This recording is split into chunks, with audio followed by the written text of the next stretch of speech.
All right, hey guys, and welcome to week 3 of the Rewire for Wellness workshop. So in this one, it's all about moving forward. We're going to do a bit of a recap on what we already did, and then we're going to talk about goal setting.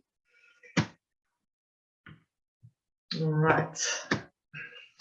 So I'm going to read this quote. It's by a German philosopher. And it just makes quite a profound statement.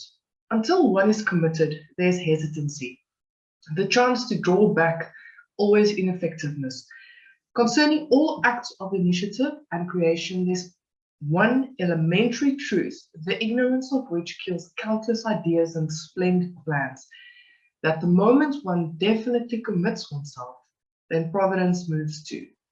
All sorts of things occur to help one that would never otherwise have occurred.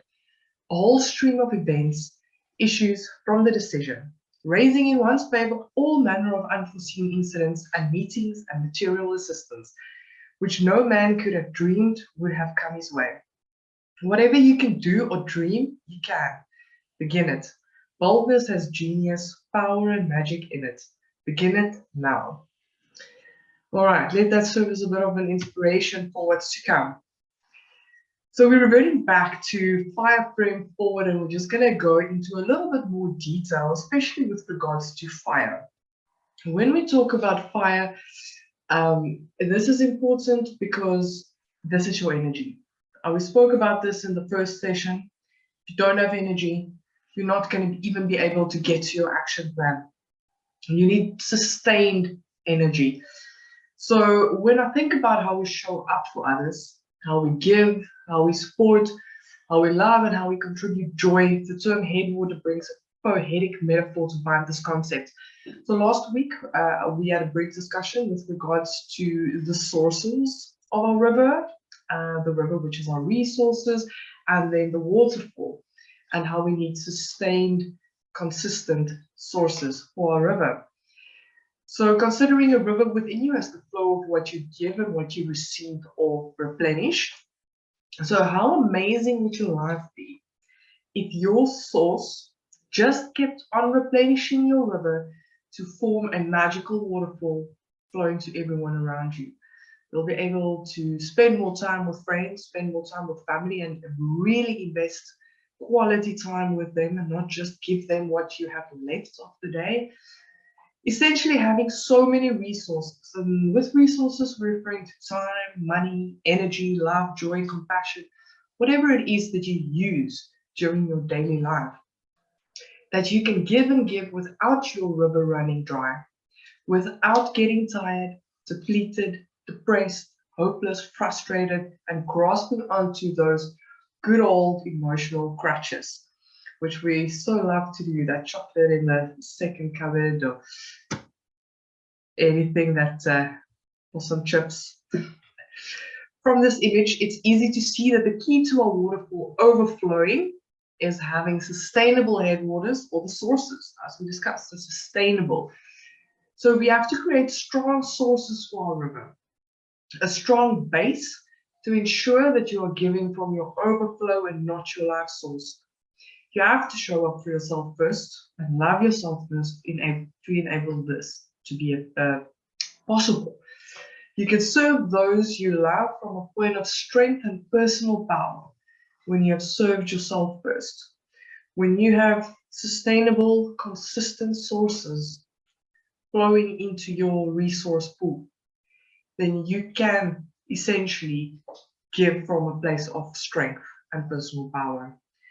And strong sources are maintained and sustained daily. This is not something that you do once a week, once a month, once a year on a retreat somewhere, or once a month at a spa day or something like that. This is something that you have to start incorporating small habits every single day. So even if it's just 2 minutes at a time during the day throughout. So changing your energy state. So this is a big one because if you are not energized, being able to get yourself to that point, to that peak state point, takes effort, and it takes time, and it takes work. So you need to want to do this.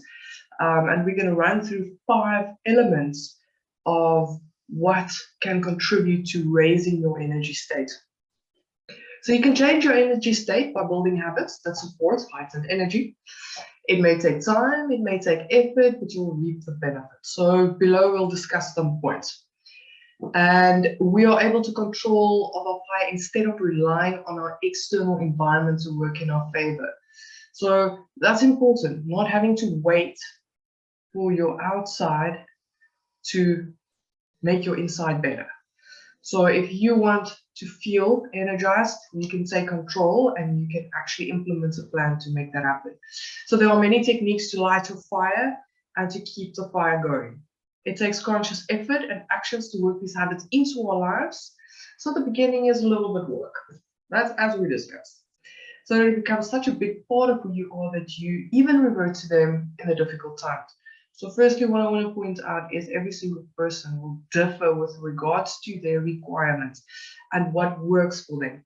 This is why we'll touch on examples, but please do try everything and see what fits your schedule, what works for your requirements, and what really speaks to your soul when you do that. And a big part, so it's always easier to keep up change when things are going good. So when we practice when it is going good.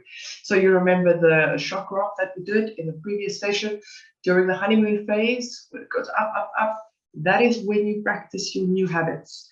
Practice them in the good times, because inevitably the resistance will come and the dip will find you. And then when that happens, you want those habits to already be in such a place, like cemented in almost already, that you keep reverting back to them, that it's not too difficult to keep the habit up and running. So that is what is important with regards to practicing habits, and then finding that when you get to that resistance point, that you are able to still incorporate the habit. So the first of the 5 elements is physiology. So exercise is probably one of the best ways to influence your energy levels immediately.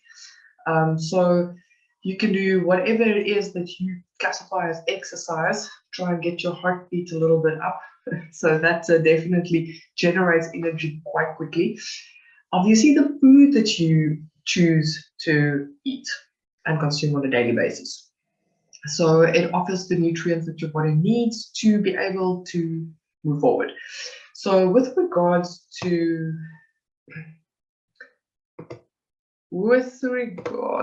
sorry about that.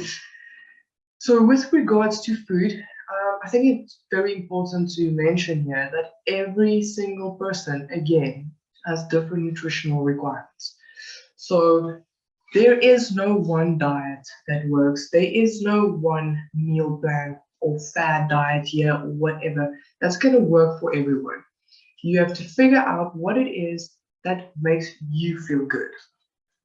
Obviously, there are baseline nutritional foods that's good for you and foods that aren't good for you. So that is basic nutrition, and you need to figure out how often of all of those foods that you need to eat that makes you feel good. The whole purpose of this whole thing is to feel good, energy to be boosted, for you to have energy and to feel great. Being time is the other one that I'm going to point out here, and that is another energy generator. So being time, gardening, meditation, relaxing in nature, reading, painting, pottery. What activities makes you feel in love with life?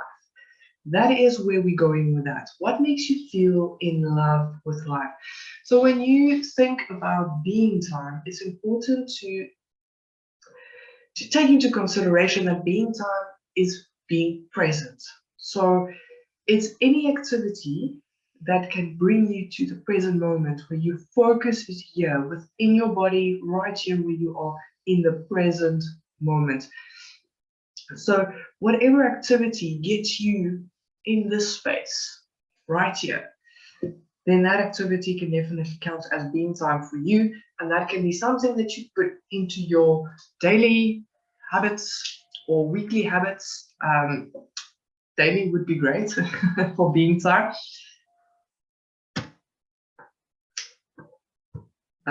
Next one is awareness.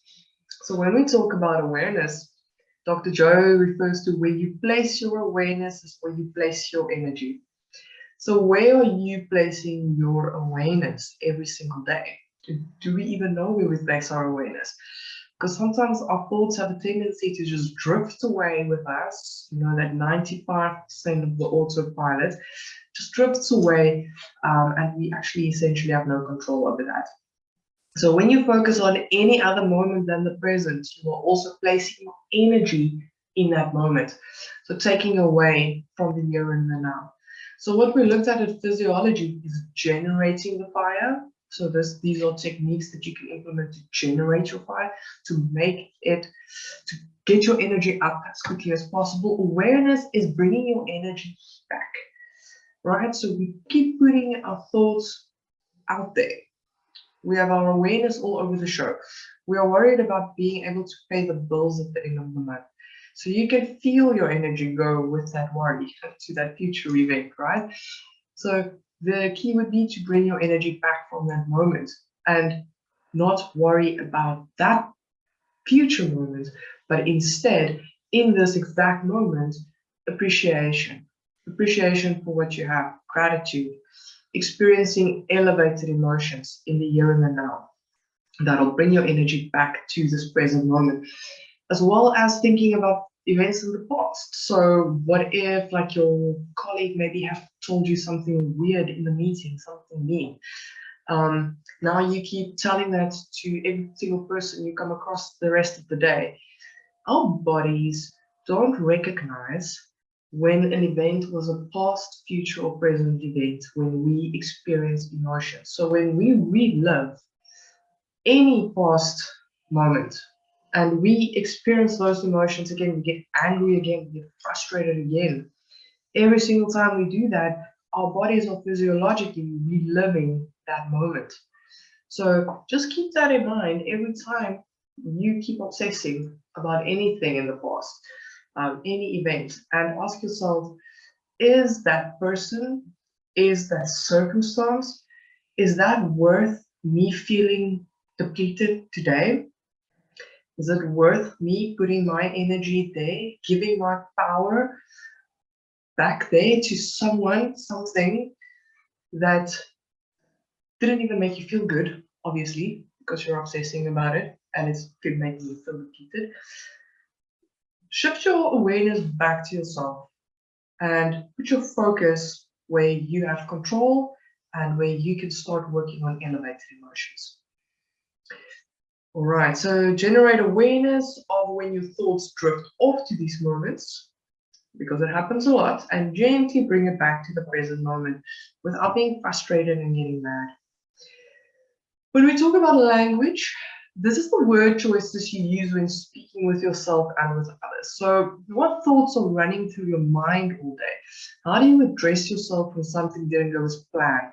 You didn't lose the weight you aimed to, or you failed at what seemed to be a super easy task. And when you look in the mirror, who do you see?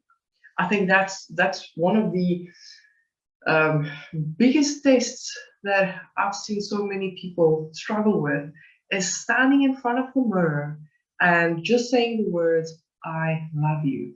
Have you tried doing that? Have you tried just standing in front of the mirror and saying, I love you, but really meaning it? Well, sometimes you don't even have to mean it in the beginning. You'll get there. It takes a little bit of practice.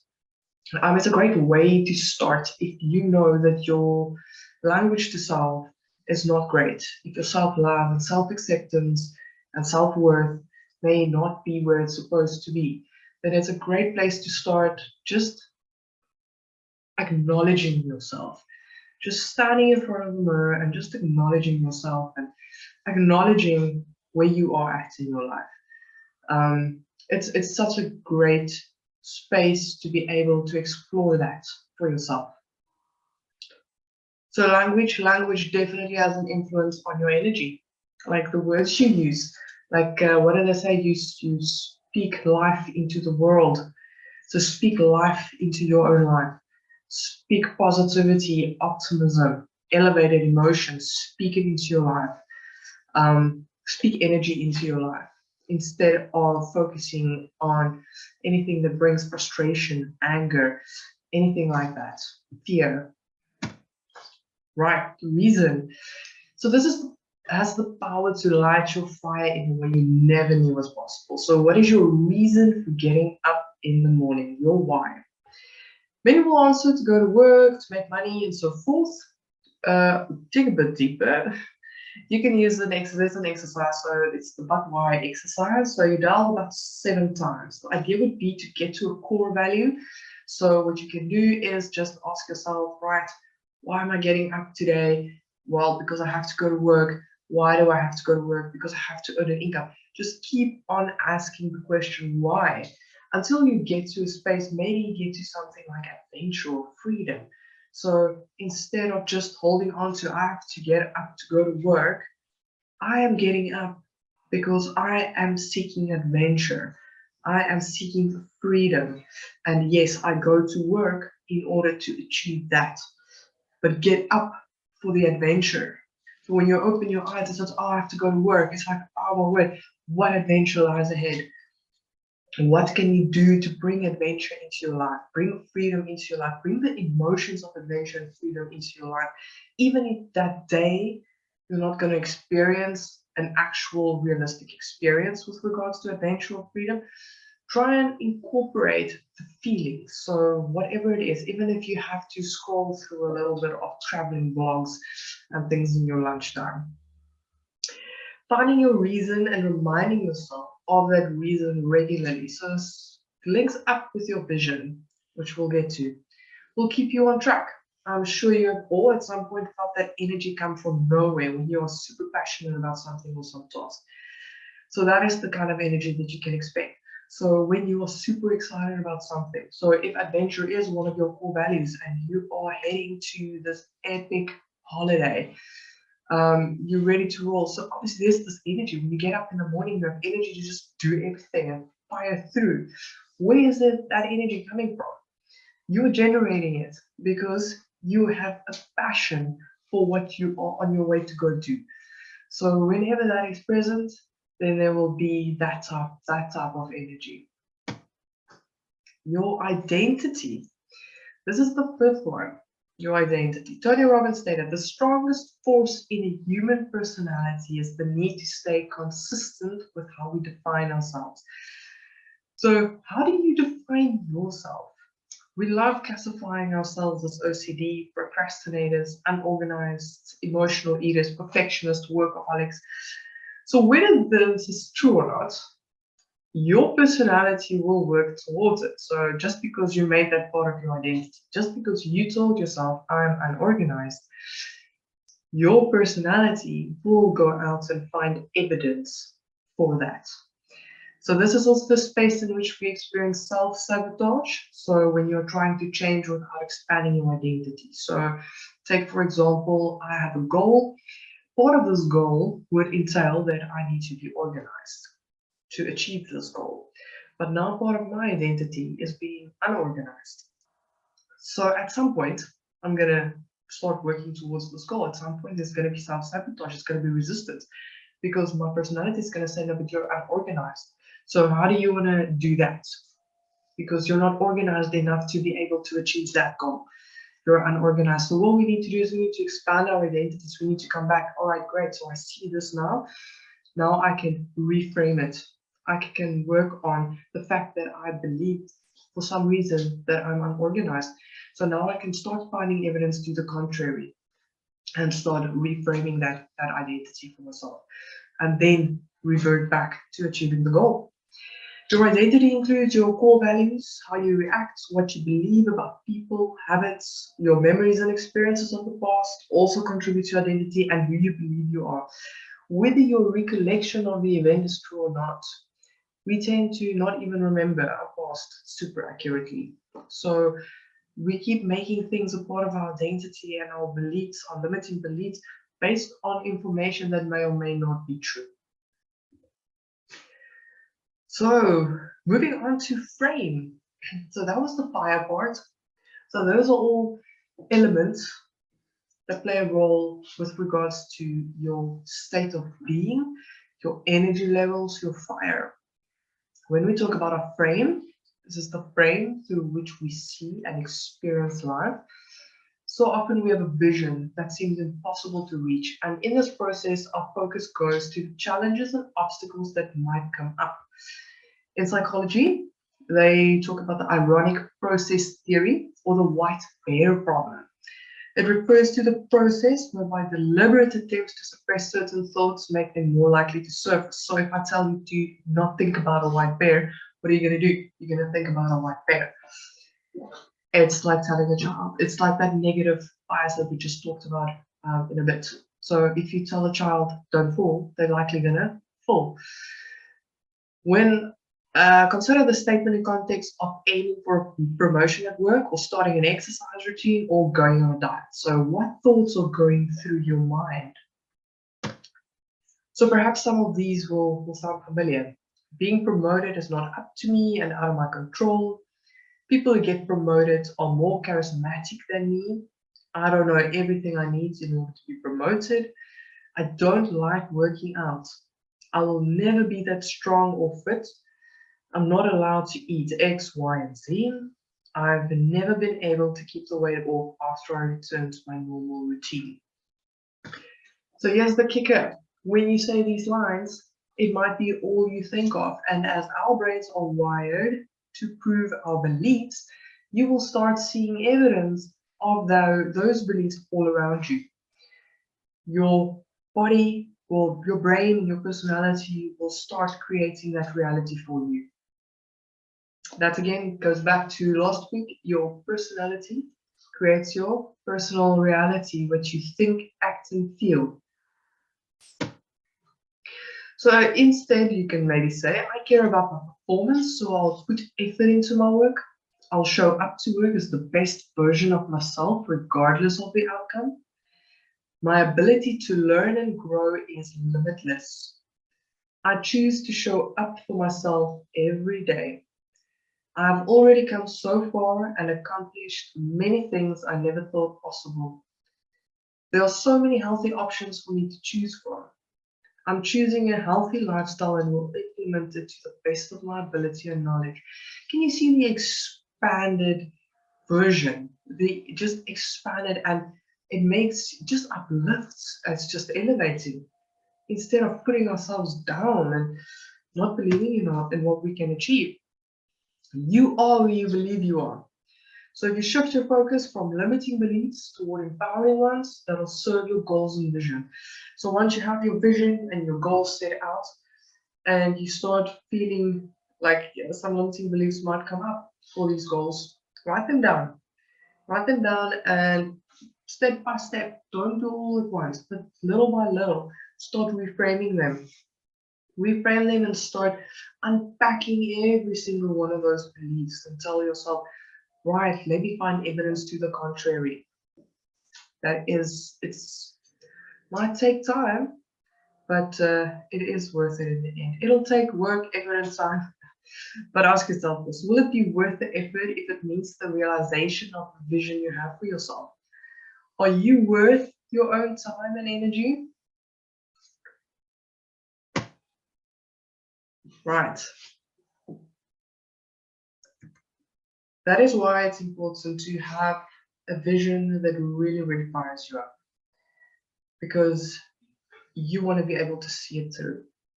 All right, let's go to moving forward.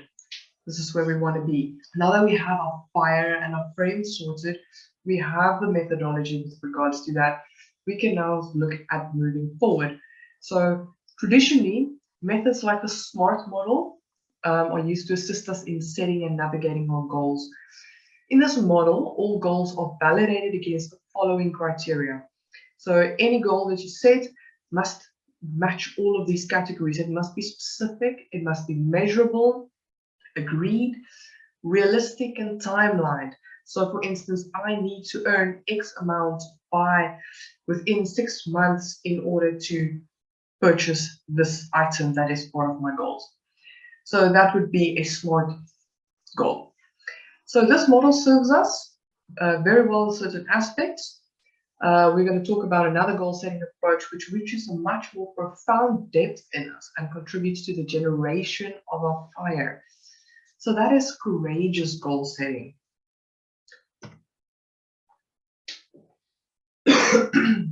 Excuse me. Courageous goal setting. This approach offers the opportunity to set goals and visions that generate excitement, fear, adventure, inspiration, and imagination. So can you feel the buzz with regards to these words? A little bit different than specific, measurable, agreed, realistic timeline. These words, excitement, fear, adventure, inspiration, and imagination, kind of fires you up just talking about those words. So when we talk about a courageous goal, your first reaction should be, wow, that is impossible. Perhaps followed by, even if this was possible, it would scare me to commit to it. And you may finally land on, if I do this, then my whole life will change in ways that I can't even comprehend right now. So can you maybe feel that? Just repeat that for yourself. If I do this, then my whole life will change in ways that I can't even comprehend right now. Just feel that within yourself.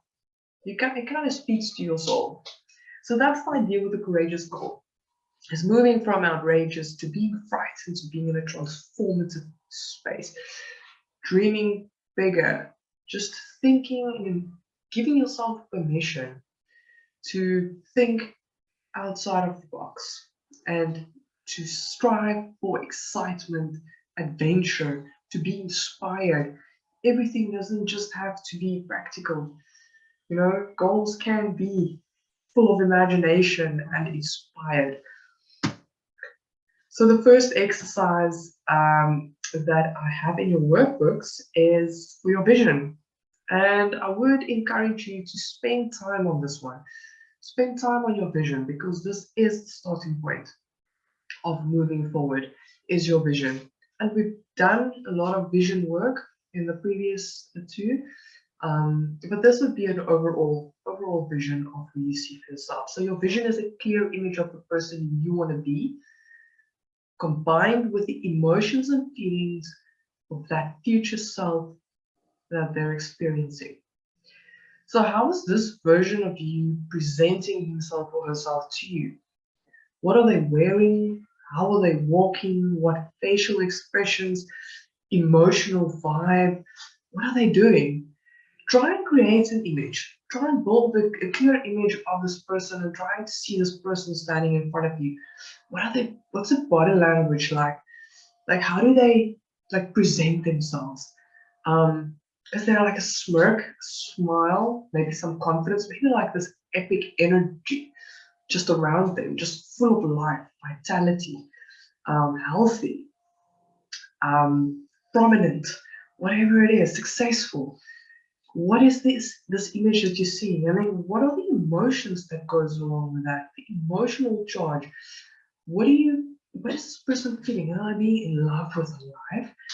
Are they extremely grateful for what they have? They're just like embracing opportunities, just wow, appreciative of what's happening around them, full of adventure, full of joy. Maybe those are the emotions. Maybe try and match some of those emotions to whatever it is that you are imagining your future self looking like. You don't have to have any timelines connected to this. This is not necessary to be timeline. Your vision is your vision, whoever it is. That could be 30 years in the future, that could be a month in the future. Whatever you see is what you see and what you're comfortable with generating in this moment. So write down everything that you get a hold of that, and see where it takes you. So also whenever I say hold the vision, this is the vision I'm referring to. So this is your fire. When anything comes up, anything that brings you down, you know, the downturn in the shock graph, when you go down, hold the vision, because the vision is the thing that's supposed to carry you through. Yes, you have goals, which we'll get to now. You have all of those steps that you can take, but the vision is what's going to pull you through to the end line. So hold the vision is the only line that you ever need to remember in downturns once you have your clear vision. From your vision, you build courageous goals. So the exercise, the main goal here is to have a list of courageous goals, just a couple of courageous goals that you have. It may be one massive goal, it may be to be an international speaker, or it may be a few courageous goals. Whatever it is, these are just some questions to get the juices flowing with regards to this. What would be possible for you if you had all the support you needed? If there were no constraints or limitations, what would you want to achieve? If you believed in yourself, what would you be capable of achieving? If you knew you couldn't fail, what would you attempt to do immediately? I think that's a big one. If you knew you couldn't fail, what would you do tomorrow? I know a lot of people always have like this amazing business ideas and a lot of things floating around, but no, I can't do it because, you know, what if? What if I lose all my money? What if I fail? So this is your chance to put together some courageous goals outside of all of those constraints. Just write them down. Just give yourself permission. You don't have to do them. Just write down some courageous goals, things that you want to do, what you really want to do. Then you write down some courageous goals. Then you ponder on these courageous goals a bit. What emotions are triggered when you think about achieving this goal? What is your excitement level, your fear level? Why will this be a life-changing goal once achieved? What will change in your life if you were to achieve that? What inspires you and who do you trust when you can share this goal with? And what is the smallest tangible step you can take toward this goal in the next week? So you'll see that question come up quite often with regards to all of these goal setting questions. The reason being, when you learn new information or when you do all of these exercises, you're sitting in this workshop and you're going through all of this and your mind is actively engaged, you are in a momentum, right? So what you want to do is you want to keep the momentum. So it's an actual thing. You want to keep the momentum going. So even if that means taking a tiny step forward, it doesn't matter. It creates momentum. And that's what you want to keep doing. You want to keep the momentum going and not stop completely. So even if it's like super tiny, just keep the momentum going, whatever it is that you're doing. And what is an exciting next step you could take? So there's a smallest tangible one. What is an exciting one for your courageous goal? That would be an exciting one if you get to that point. What can you do next to prove to yourself that you are serious about achieving this goal? That's a good one to think about. All right. Next up, you'll see in your workbooks, like all 8 dimensions, all one per page. Again, please don't do all 8 dimensions at once. So if your courageous goal relates to emotional and physical wellness, only do those 2. All right, so just be mindful of that and don't overwhelm yourself with all 8 dimensions right away. You can always do the rest later. Focus on your vision and focus on your courageous goal, and then the wellness dimensions, that's going to work the closest to that. That's going to get you the closest to that. Because what we're going to do, you'll see a SMART goals and action plan. So as an example, if emotional wellness was one of the elements that's going to contribute towards your courageous goal, then you do that one. You do the questions for that one. So list your courageous goals for this dimension. So let's say, for example, for this dimension, one of your courageous goals, being in love with life. So that's a courageous goal. You want to really be in love with life. The second one would be a SMART goal that will support the courageous goal. So a SMART goal would be, I will sit and appreciate nature every second day for 15 minutes. That's a SMART goal, something that you can see, that you can visualize, and it's like, okay, cool, I can achieve that. Then 3 action steps to support your SMART goal. So one action step could be creating a comfortable space outside where you could do this.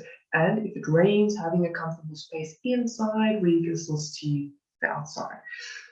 So action steps that you can actually take towards that SMART goal, the SMART goal that supports the courageous goal, and the courageous goal that supports the vision. That is where you want to be. So your vision is always at the top. Your courageous goals support your vision, and then your SMART goals support your courageous goals, and your action plan supports your SMART goals. That's how you're actually going to implement that. Then you go further. It's like, what resources would you need to execute that action plan? And then list potential challenges and consider ways to overcome them. It's important to be aware of possible challenges, but also to keep your focus on the vision. How will this dimension contribute? There we go. How will this dimension contribute to your overall vision and future self-image? Just ponder on that and take it from there. So whatever it is, focus on 1, 2, maybe 3 might be applicable. 3 dimensions might be applicable to your courageous goals. And just focus on those and make sure that you really engage in that. All right, so the self-assessment. Dream, share, start. Sharing is extremely important when it comes to having goals and executing them. Share them with people you trust and who you know will support you in that. And then start. That's the only way to do it, is jump. Wellness is a state of being. Create your future self vision and then make every decision towards that vision. Essentially being that version of you in the present. 2 questions. Just define success for yourself and see where that journey takes you, and list your big rocks. So we're going to watch a video of Stephen Covey in just a bit, which will give you clarity on that and big rocks to take into consideration. Then your challenge for week 3 is to implement 2 daily wellness habits into your routine. It doesn't have to be big ones. Any 2 habits that will contribute towards filling your river, your resources, and then also will just keep the momentum going. So you can pick, you're probably going to have a couple of action steps listed now as you go through. So as you go through and your action steps are listed, then that is what you can have a look at. Let me just get there. So when you have your action steps that you did with your SMART goals and your action plan. Another tip that I can also give you is when you do this action plan, go back to the first workbook and wherever you made the tick boxes, you remember we rated every aspect. And wherever you rated perhaps a little bit low, whatever, you can use that as action steps. You can use those as SMART goals. So if you rated yourself quite low on the exercise front, maybe that can be a SMART goal for you to start implementing an exercise plan. And an action step would be to block out time during the week, because that's going to be most people's first thing is, I don't have time. Well, we make time for when it's going to serve us in this sense. All right. You share. Let's have a look at this video.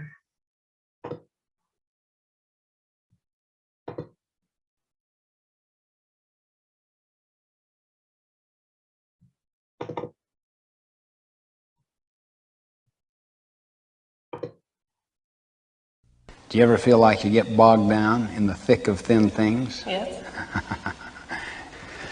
Well, that might be analogous to all these little, small things that tend to fill our life. And that just little by little, they just accumulate. Now, your job, you can't go above this, is to get all those large rocks in the jar. Good luck.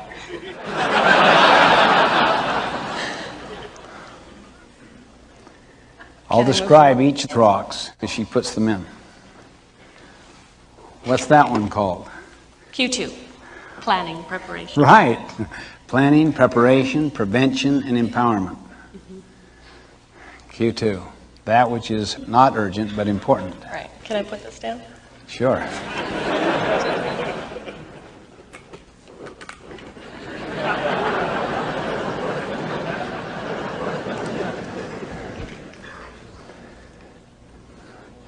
Okay, the next rock she's putting in there is called relationships and family.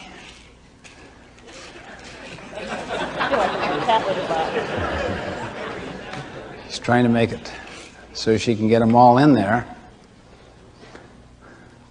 on the assumption that by moving the other ones around, it makes more space. We didn't look at that third rock you put in there. That's employment, some key employment issue, and then you put major projects here. Is that fair? Yeah, that's fair.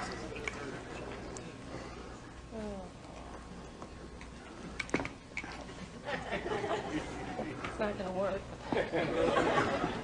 That's called service, community, church.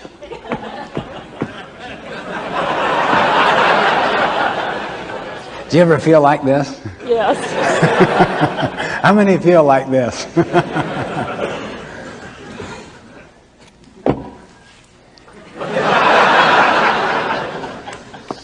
You're a hands-on person. I am. Well.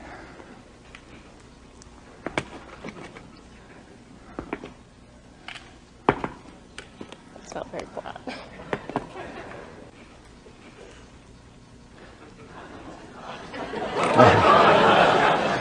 She just put down the sharpen the saw. How many frequently do that?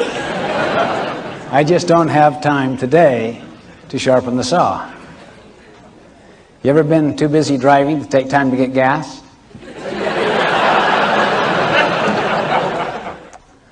Does that count? It's almost. Wow, that is good. You know, if it doesn't fit, force it.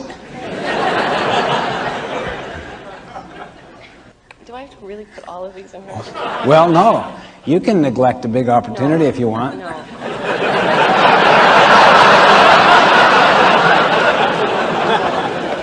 Here's something that's called urgent and important. It's a quadrant 1 thing that is blindsiding you, that it's your biggest client, that if you don't get back to that client now,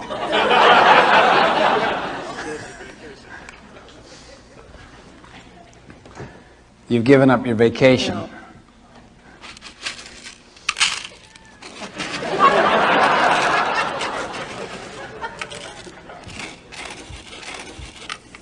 I'll tell you what you can do if you want to. What's that? You can work out of a different paradigm altogether. You can do anything you want. So I can use that bucket. That's what you're saying? Anything, yeah. Well, then I'd rather put these in the bottom. And then pour the little pebbles on top.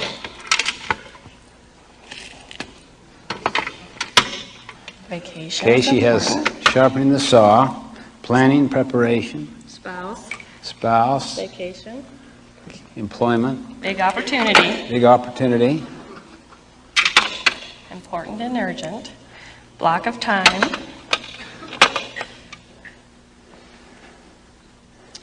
Community. Church. Those young children keep looking at me. Glad my husband's not here. Now I dump these in there. okay?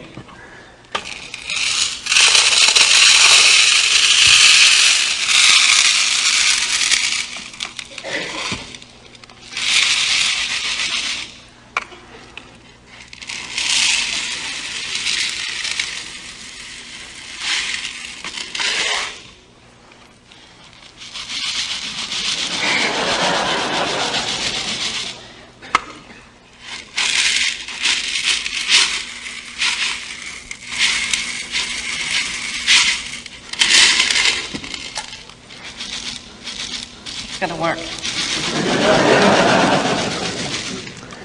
You got all the important things in first, right? That's right.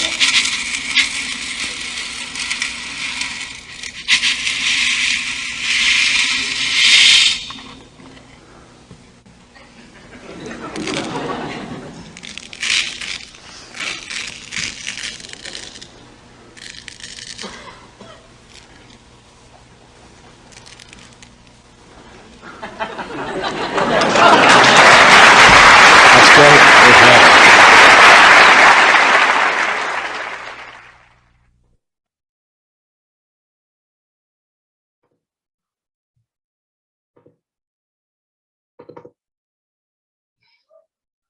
So when we look at what that video just showed us,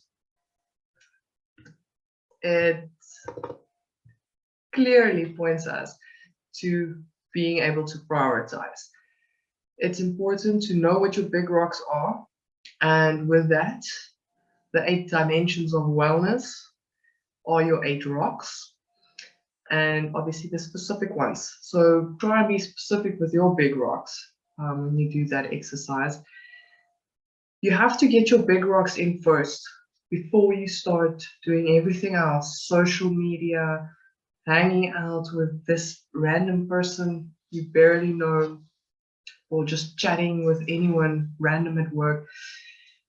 You have to prioritize your big rocks. You have to put them in first, meaning that you don't wait until just before bed to actually take care of one of your big rocks. Your big rocks are your priorities, and then you fill it up with whatever is left over. So working on those priorities and working on your action plan to get your 8 dimensions of wellness going. I seriously hope that this workshop provided you with valuable content that you can actually use going forward. And if you ever require a more in-depth personal experience, welcome to reach out to me. And yeah, www.boundaryou.co.za, and we can always arrange a one-to-one coaching relationship. From this point, just remember, you can make the most profound decision of your life to change everything that you've ever thought was possible right now.